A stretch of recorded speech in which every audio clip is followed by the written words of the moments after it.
is Thursday morning. Thursday morning, November 20th. Rise and shine. Good morning to you. I'm Wesh 2 First Warning meteorologist Eric Burris. This is Coffee Talk. We get together 7 days a week, chat about what's going on in the world of weather. And there's two very big stories we're tracking. First one is getting holiday travel. We're going to discuss everything you need to know before you head out the door. And as proverbial sayings go, head off to grandma's house. Although I personally hate that saying, and I'm pretty sure that that's a part of our banned phrases on the air. So I'll say it here only as to say that's cheesy, and I get it. All right. Plus, we're going to time out the next cold front because look at that. Poor puppy wants to stay warm. I, I think that's an AI dog. I think when I made the background, pretty sure when I made that graphic, it was AI. I mean, he's sweet pace. Either way, you get the idea. We're timing out the changes. So we've got plenty to talk about on Coffee Talk today. We'll look at the raw model data and, of course, have you covered. Oh my goodness. Yes. Of course, I'm on the Coffee Talk right now. It's okay, Meredith. I'll stop what I'm doing. She's a DoorDash deliverer. She brought me my coffee. If you here's a good tip. Mwah. Um, I don't have a good tip. I'm not smart enough. All right, let's put this. Everybody now knows you. Everybody. All right, let's put this in the refrigerator for later. Stand by, people. All right, put that in the refrigerator. I love Meredith. All right, we got to take that over to Leanne. I know.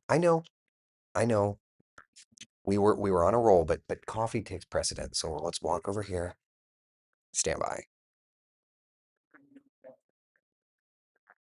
We got to be a good citizen in the newsroom. From Meredith. Careful, careful. Can I show your outfit? Can I show your outfit? Oh, is that not for you? Oh, that's for Allison. She said Leanne. I'm sorry? No. So is that for Allison? I don't know who that's for.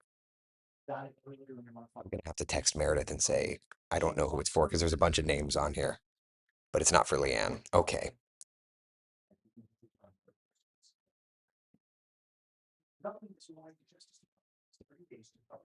Okay. Hi, everybody. Sorry. Let me just text Meredith real fast, and then we can get on with what we were discussing. Meredith McDonough.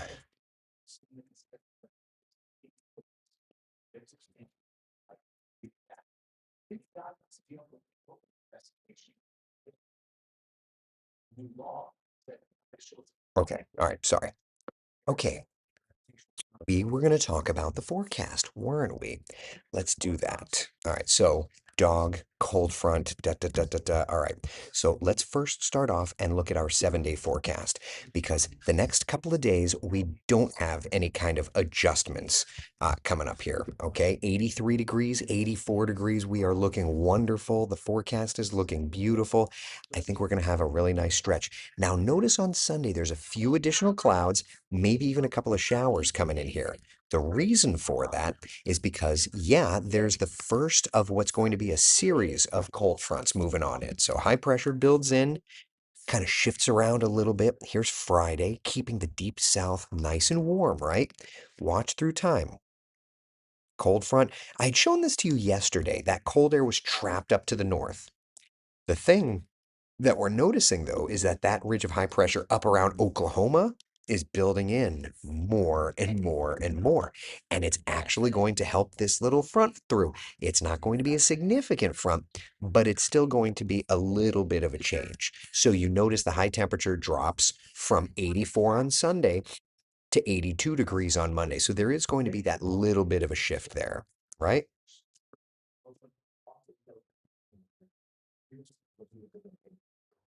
All right, so that's where we're at now. Afterward, we start to watch the temperatures climb back up just a little bit, 82, 83, 84. And then that's going to be when we get a real deal cold front moving in. That real deal cold front is going to change those temperatures in a beautiful, beautiful way. So let's look at some raw model data, shall we? And I'll add that essentially what you're going to look at is, and I just looked and updated these numbers. These are raw model numbers, so understand them as such. Oh, I have to close the file. Stand by. Now it's going to pop in there. Give it a second. Go. Get the data.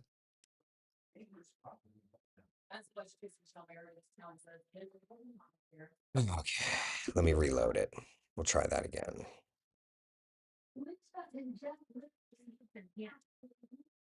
That one's yours. No, this isn't mine. That No, isn't. it's not mine. No? No, I don't know why it's got my name on it. Huh? Mine's iced. Cool. Okay, so it was yours It was, I guess, yeah. You Okay. know why? Because it confused me with your name. because it's got all of the names on there. Uh, That's why. Gotcha. Okay, we're good. Okay, all right. Why isn't this raw model data showing up? Come on now. Raw model data. Save to cores. Yes. Close. There it goes. Tim, those graphics look like, what did Tim say? Those graphics look like it's Monday, the way they're working. It just, I don't know why. Also, I've got the wrong one loaded. I don't know what's not working, what's working slower. Is it me or what? All right, here's the correct one. It's got the right date. Okay, there we go. Geez Louise, what is happening here?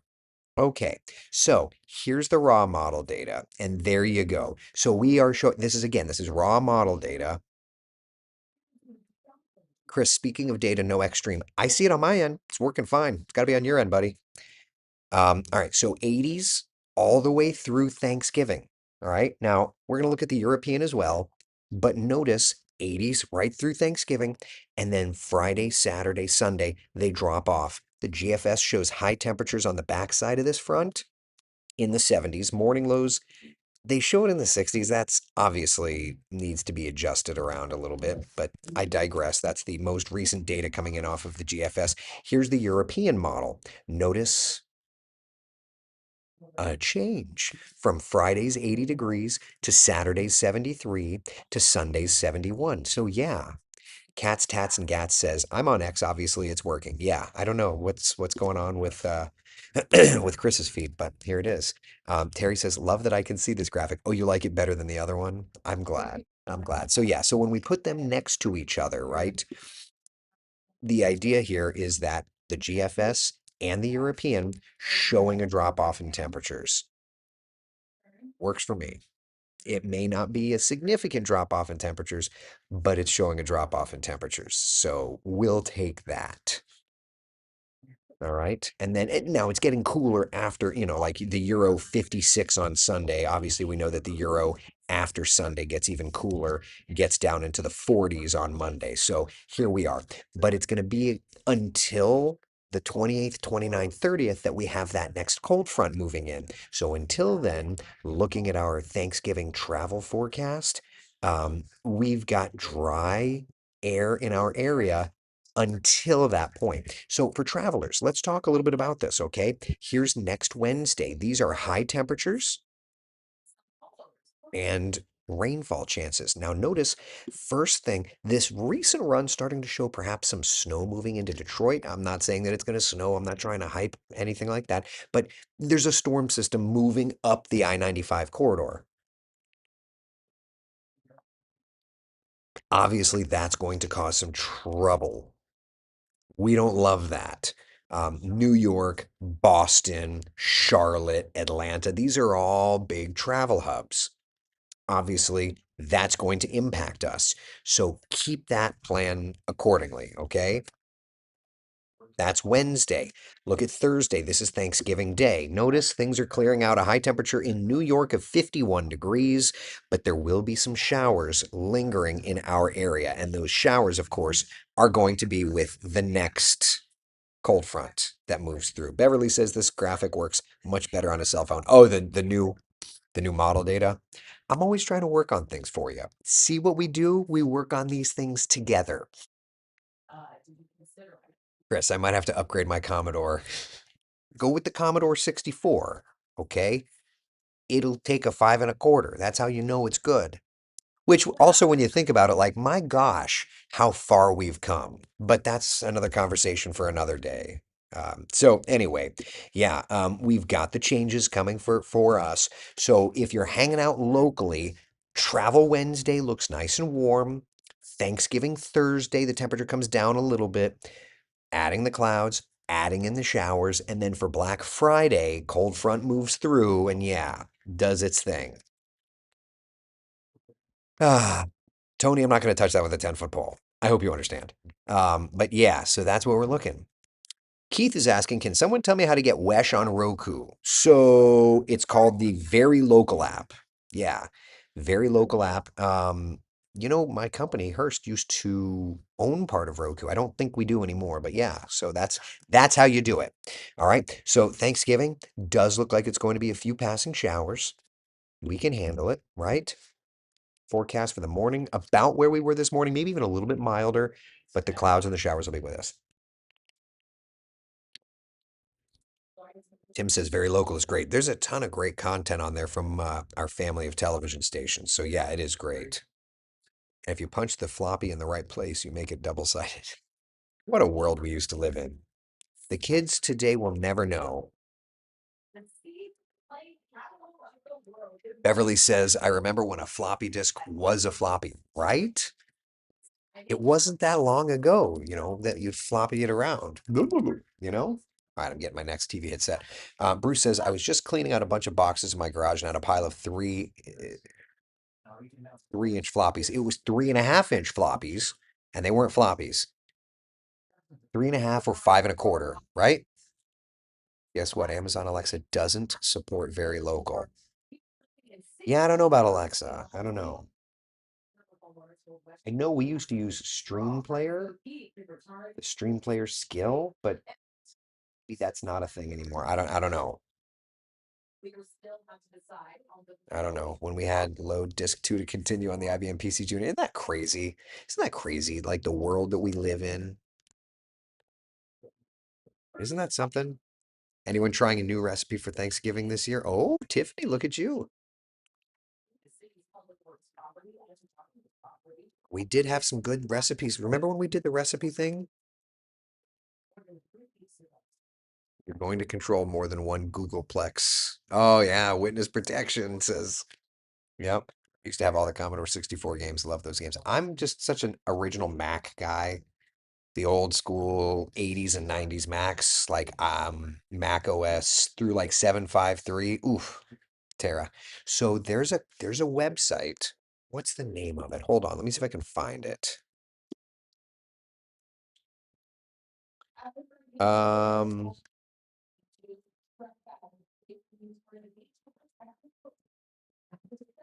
what'd you say? Did you say something, Nat?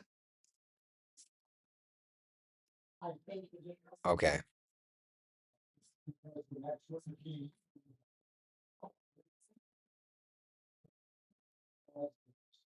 Okay, so friends, this is the website. So classicreload.com. Yeah. So I have it set up.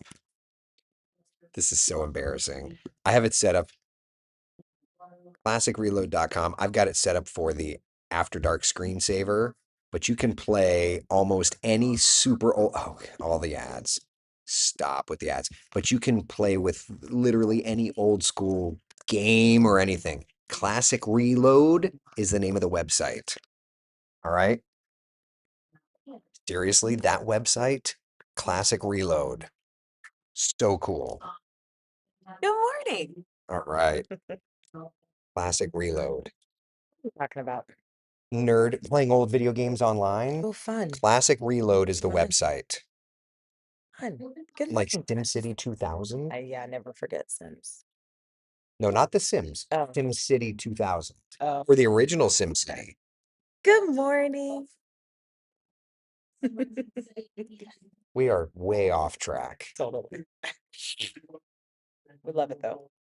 I'm going to look that up for the kids. It's so cool. All right, hold on.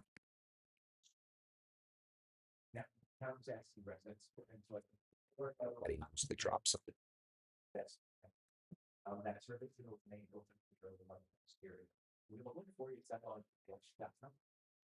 A record-breaking 252-mile-per-hour reading measured from hurricane hunters during Hurricane Melissa.